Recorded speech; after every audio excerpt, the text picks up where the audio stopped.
ચલો વિદ્યાર્થી મિત્રો, આપણે ધોરણનો ગણિતના સંખ્યા પદ્ધતિ ચેપ્ટર ભણી રહ્યા છે. બરાબર છે. એટલે આપણે ઉદાહરણ નંબર 7 દશાંશ સ્વરૂપની સંખ્યા હોય અનંત આવૃત સ્વરૂપમાં આપેલી હોય તો આપણે એને b ના છેદમાં q સ્વરૂપમાં દર્શાવવાનું ઉદાહરણ નંબર 7 જોયું હતું. બરાબર છે. હવે આપણે આગળ ઉદાહરણ નંબર 8 ની વાત કરીએ તો આપણને શું કીધું છે? સાબિત કરો કે 1.27 એમ અનંત સુધી ચાલી રહી છે. એટલે કે 27 એમ અનંત સુધી જાય છે. તો આપણે એને ટૂંકા સ્વરૂપમાં કેમ લખી શકાય? 1.27 12 એટલે ઉપર લીટી. એટલે એનો મતલબ એવો કે જે અંકો રિપીટ થાય છે એના ઉપર લીટી કરી નાખો. એટલે આપણે એમ સમજવાનું કે એ અંકો ક્યાં સુધી જાય છે? તો અનંત સુધી. બરાબર. જો આમાં ખાલી 7 રિપીટ થતા હોત ને તો 7 ઉપર એને લીટી કરે. બરાબર છે. ઓકે, ચાલો તો અહીંયા તો આપણે 27 છે અને 27 ઉપર લીટી કરી. તો 1.27 12 ને p પૂર્ણાંક હોય, q શૂન્યેતર પૂર્ણાંક હોય તેવા pq માટે p ના છેદમાં q સ્વરૂપમાં દર્શાવી શકાય છે એવું સાબિત કરવાનું છે.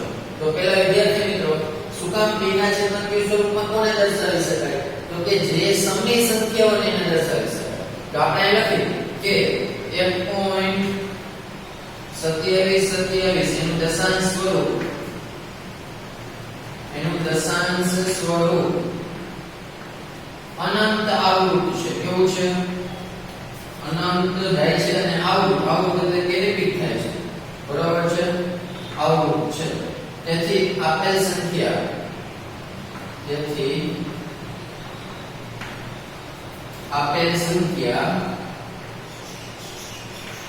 સમય સંખ્યા છે. આપેલ સંખ્યા કેવી છે? સમય સંખ્યા છે. તો હવે સમય સંખ્યા હોય તો આપણે એને p ના છેદમાં q સ્વરૂપમાં દર્શાવી શકાય. ચાલો તો હવે કેવી રીતના દર્શાવશું? તો કે આગળ આપણે એક દાખલો ગણ્યો તો ઓકે. ચાલો તો હવે જે સંખ્યા છે એને પહેલા હું x બરાબર લખી નાખીશ.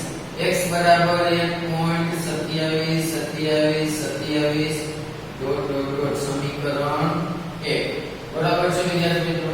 પછી મેં તમને કંઈક વાત કરી દીધી આગળ કે તમે આ સમીકરણ છે એને બે બાજુ એક સંખ્યા વડે ગુણવાનું. કઈ સંખ્યા વડે? તો કે કાં તો 10 વડે, કાં 100 વડે, કાં 1000 વડે. એ પછી હવે આપણે નક્કી કરવાનું છે.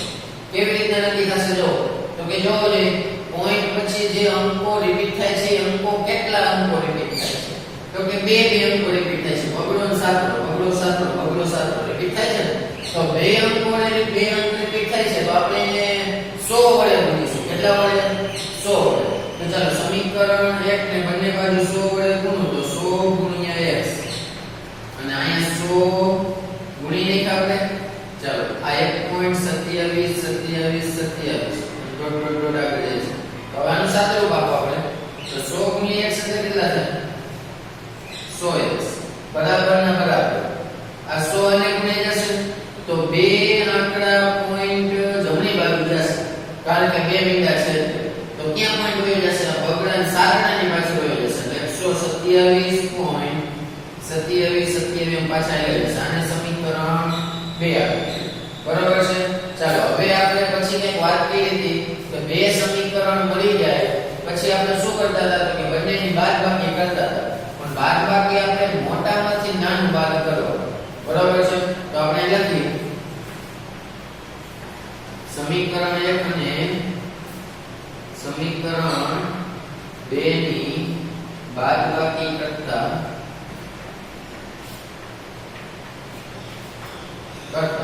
ચાલો તો શું જોવા મળશે આપણને? ચાલો પેલું મોટું સમીકરણ કોણ થાય? તો કે બીજું. એટલે કે 100x બરાબર 127.27 અને પહેલું સમીકરણ x બરાબર 1.27 બરાબર છે. ચાલો આ બેની બાદબાકી કરી એટલે માઈનસ નિશાની થઈ જશે. 100x અહીંયા કાઈ ન હોય તો 1x છે. 100x માંથી 1x જાય એટલે કેટલા વધે? 99 બરાબર ના બરાબર. અહીંયા પોઈન્ટ ની નીચે પોઈન્ટ છે આ બધું તો 0 0 થઈ જશે. 7 માંથી 1 દેજો 6 આ 12 એટલે 126 મીટર. તો હવે વિદ્યાર્થી મિત્રો આગળ આપણે જોઈએ x બરાબર અહીંયા 126 મીટર આ 99 ના છેદમાં વયા જશે. ચાલો 126 ના છેદમાં 99 આ જવાબ રાખો તોય ચાલે. 126 ભાગ્યા 99 કરશો તો જવાબ કેટલો આવશે? 1.2727. પરંતુ અહીંયા x ની કિંમત આટલી છે, અહીંયા x ની કિંમત આટલી. આ બે સરખી જ છે, બેના સ્વરૂપ અલગ અલગ છે. બરાબર છે? આ દશાંશ સ્વરૂપમાં છે, આ બેના છેદમાં q સ્વરૂપમાં છે. હવે વિદ્યાર્થી મિત્રો જો આમ નામ રાખો તોય પણ તમારો જવાબ સાચો જ છે. પણ તમને એમ થાય કે આના છેદ ઉડે છે તો ઉડાડી શકો. કેટલા છેદ ઉડે? તો કે જો 14 ગુણ્યા 9 કરો એટલે 126 થાય અને 11 ગુણ્યા 9 કરો એટલે 99 થાય ને. ચાલો તો 9 ના ઉડી જશે તો વધ્યું શું? 14 ના છેદમાં 11 એટલે આ પણ જવાબ સાચો જ પડશે. 14 ભાગ્યા 11 કરશો એટલે એનો જવાબ 1.27 જ આવશે. તો આ જે છે એ અતિ સંક્ષિપ્ત સ્વરૂપમાં મેળવ્યું છે. બરાબર છે વિદ્યાર્થી મિત્રો? ચાલો તો ઉદાહરણ નંબર 8.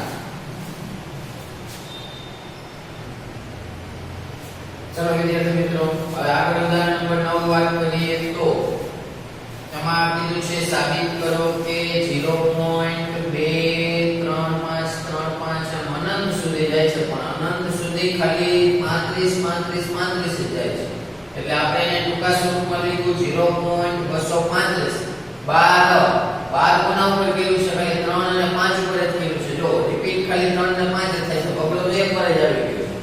તો આને આપણે p પૂર્ણાંક હોય, q શૂન્યતર પૂર્ણાંક હોય તેવા p q માટે p ના છેદમાં q સ્વરૂપમાં દર્શાવી શકાય છે એવું સાબિત કરવાનું છે. તો આ દર્શાવી શકાય કારણ કે વિદ્યાર્થી મિત્રો આ સંખ્યા જે છે એ સંખ્યા 0.23535 એ અનંત આવૃત છે ને. બરાબર છે? આનું દશાંશ સ્વરૂપ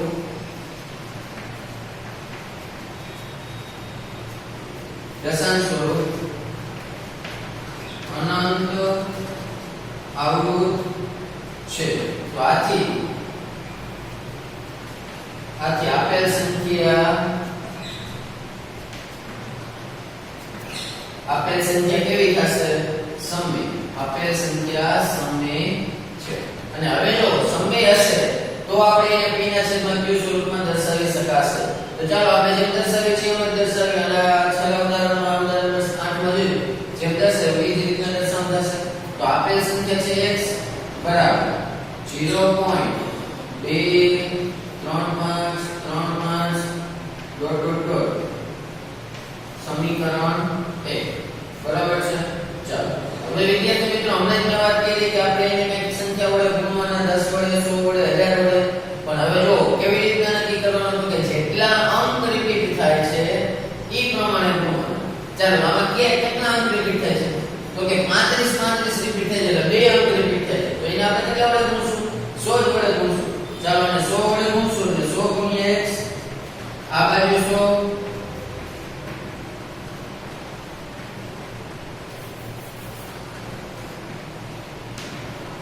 બરાબર. ચાલો સાદું ભાગો 100 ગુણ્યા x એટલે 100x. આને 100 વડે ગુણ નાખશો એટલે પોઈન્ટ ક્યાં આવી જશે? 2 અને 3 ની પાછળ 23.53 એવું થઈ જશે. સમીકરણ 2. બરાબર છે? હવે તમને જો અહીંયા 35 નો આવ્યું. શું કામ નો આવ્યું? તો કે અહીંયા એક અંક વધારાનો બગડો હતો. જે રિપીટ થાય છે એના સિવાયનો એક અંક હતો. એટલે આવો પ્રોબ્લેમ થશે. પણ ટાઈમ મુજબ નથી, આપણે જેમ કરી છે એમ જ થશે. ચલો બે સમીકરણ મળી ગયા. હવે બંને સમીકરણની બાદબાકી સમીકરણ 1 અને 2 ની સમીકરણ 2 ની બાદબાકી કરતા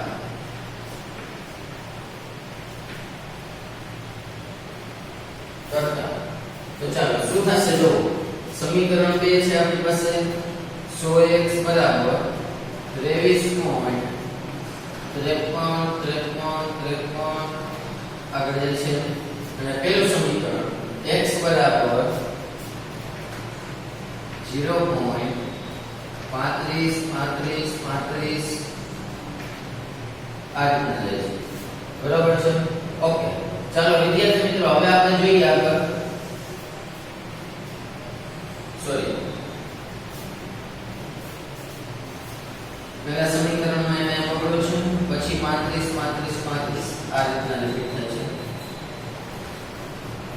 તો હવે જો વિદ્યાર્થી મિત્રો આપણે આની બાદબાકી કરીએ એટલે 100x માંથી 1x એટલે કેટલા વધશે 99x વધશે ને બરાબર હવે અહીંયા 23 માંથી 0 જાય એટલે આપણે જાણીએ છીએ કેટલા વધે 23 પોઈન્ટ ને પોઈન્ટ હવે જો અહીંયા બધાય 0 નહીં થઈ જાય જો એક અંક અલગ હતો ને તો અહીંયા એક અંક જુદો આવ્યો બાકી બધાય સરખા છે એટલે 5 માંથી 2 જાય તો 3 ને બાકી બધા 0 0 એમ ડોટ થઈ જશે એટલે હવે આપણે આને ખાલી આમ લખી શકાય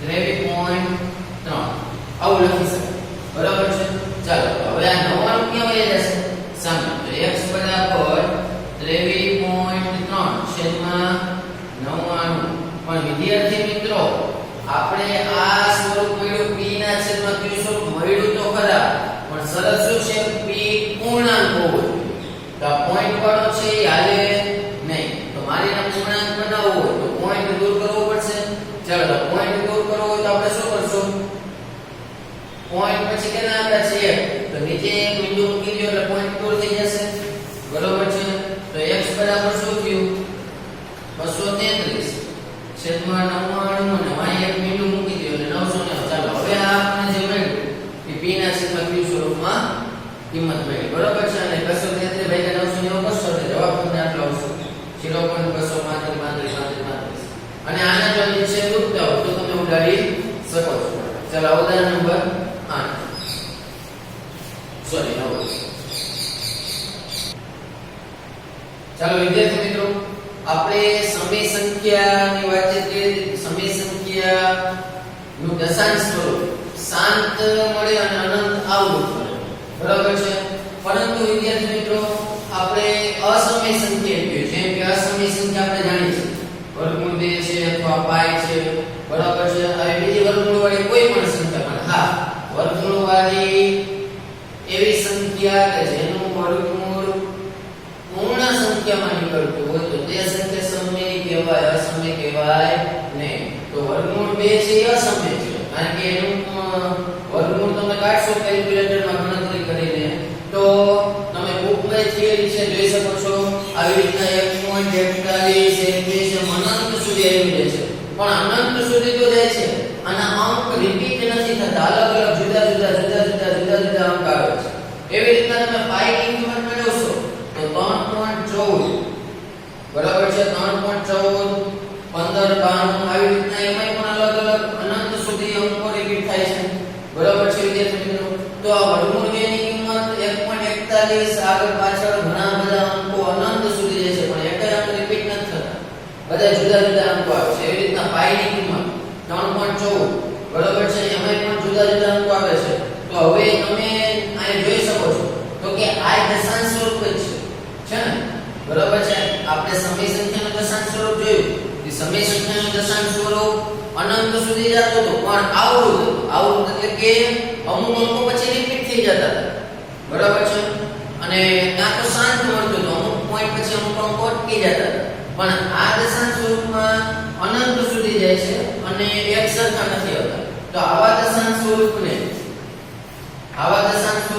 અનંત અનાવૃત દશાંશ સ્વરૂપ કહેવાય કેવાય અનંત અનાવૃત બરાબર છે વિદ્યાર્થી મિત્રો તો હવે તમને દશાંશ સ્વરૂપ આપેલા હોય તેના ઉપરથી તમને સંખ્યા સમય છે કે અસમય નક્કી કરતા આવડશે જો દશાંશ સ્વરૂપ શાંત હશે તો એ સમય સંખ્યા જો દશાંશ સ્વરૂપ અનંત આવૃત હશે તો એ પણ સમય સંખ્યા પણ જો દશાંશ સ્વરૂપ અનંત અનાવૃત હશે તો એ અસમય સંખ્યા કહેવાય હવે વિદ્યાર્થી મિત્રો એક પ્રશ્ન એવો થાય છે કે સર પાઈ ની કિંમત તો 22/7 છે તો 22/7 એ p ના છેદમાં q સ્વરૂપ જેવું છે જ ને p પૂર્ણાંક છે q શૂન્યતર પૂર્ણાંક છે એટલે આને સમય કહી શકાય ઓકે પણ વિદ્યાર્થી મિત્રો ત્યારના ગણિતશાસ્ત્રીઓએ પાઈ નું ચોક્કસ મૂલ્ય નથી આપ્યું પાઈ નું એનું આસન્ન મૂલ્ય લીધું છે કે 3.14 આપણે નક્કી કરી નાખી બરાબર છે બાકીનું ફિક્સ મૂલ્ય કઈ મેળવ્યું નથી ત્યારના ગણિતશાસ્ત્રીઓએ